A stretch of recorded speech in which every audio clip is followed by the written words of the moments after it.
Imagine walking into work every morning with a heavy feeling in your chest. Not because the job is difficult, but because someone there makes you feel small, uncomfortable, or emotionally drained.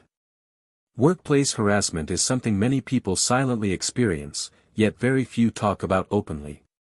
Sometimes, the people hurting us don't shout, threaten, or insult directly. Sometimes, they smile in front of everyone, and slowly destroy your confidence behind closed doors. You know what's dangerous? Most people don't even realize they are being harassed. They think, maybe I'm overthinking. Maybe this is normal office culture. But deep down, something feels wrong. Your energy changes. Your confidence drops. You start doubting yourself. Let me tell you something important: harassment is not always loud. Sometimes, it is silent, psychological, and extremely manipulative. One of the most common types of workplace harassment is emotional harassment. This is when someone constantly makes you feel inferior. Maybe your manager humiliates you in meetings. Maybe a coworker keeps making sarcastic comments like, "Oh, you finally did something right today." It sounds like a joke, but repeated humiliation slowly breaks confidence. At first, you laugh it off. Then one day, you start questioning your own abilities. You become scared of making mistakes.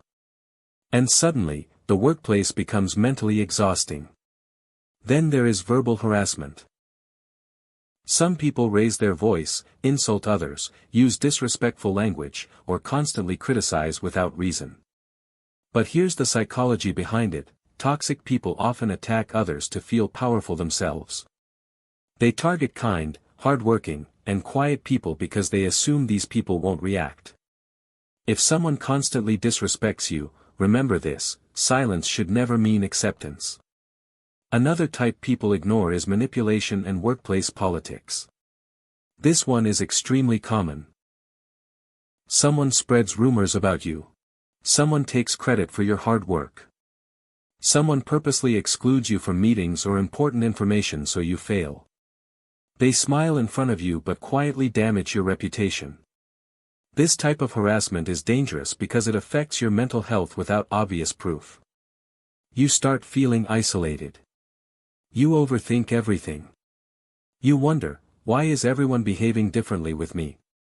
And then there is passive aggression. This is toxic behavior hidden behind politeness. For example, someone says, "Oh, don't worry, I didn't expect much from you anyway." Or they purposely ignore your messages, leave you out, or make you feel invisible. You may think these are small things. But repeated emotional stress affects the brain more than people realize. Psychology tells us that constant workplace negativity increases anxiety, lowers self-esteem, and even affects physical health. Now let's talk about something uncomfortable but important: inappropriate behavior and personal boundary violations. Sometimes harassment becomes personal. Someone repeatedly comments on your appearance, invades personal space, sends uncomfortable messages, or behaves in ways that make you uneasy. Listen carefully to your instincts. If something consistently makes you uncomfortable, don't ignore that feeling just because others seem okay with it. Now the biggest question: how do you protect yourself from toxic people at work without creating more problems? First, stop reacting emotionally in front of toxic people. This sounds difficult, but toxic individuals often feed on emotional reactions. If they know they can upset you, they feel powerful. Stay calm. Be professional. Speak less emotionally and more confidently. Instead of saying, "Why are you always doing this to me?" say, "I would appreciate professional communication." Notice the difference? Calm confidence feels stronger than emotional frustration. Second, set boundaries early. Toxic people test limits. If you allow disrespect once, they often repeat it. If someone constantly interrupts or humiliates you, politely but firmly respond. For example, "I'd prefer if we discuss this respectfully." Simple. Calm. Clear. Boundaries don't make you rude. They teach people how to treat you. Third, document everything if the harassment becomes serious. Save emails. Keep records of uncomfortable conversations, inappropriate messages, or repeated incidents. Many people suffer silently because they think nobody will believe them. Evidence protects you.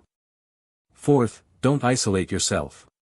Toxic workplaces become more harmful when you feel alone. Build healthy professional relationships with supportive colleagues. Having even one trustworthy person at work can protect your confidence.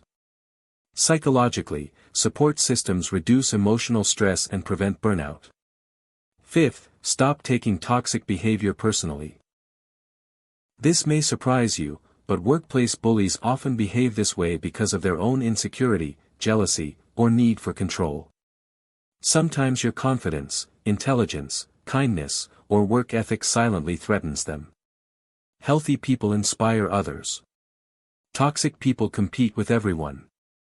And here's something most people never hear. Not every battle needs fighting. Sometimes the strongest decision is emotional detachment. Stop trying to make toxic people like you. Stop explaining yourself to people committed to misunderstanding you. Protect your peace. Do your work. Stay professional. And focus on growth. Because your workplace should challenge your skills, not destroy your mental health. But let me ask you something. Have you ever worked with someone who made you feel emotionally exhausted every single day? Someone who slowly drained your confidence without openly attacking you? If yes, then understand this carefully. You are not weak for feeling affected. You are human. And protecting your mental peace is not selfish, it is survival. Sometimes success is not just getting promoted. Sometimes success is surviving toxic environments without losing yourself. And remember this, toxic people can shake your confidence only when you forget your own value. The day you stop seeking validation from difficult people, their power over you starts disappearing.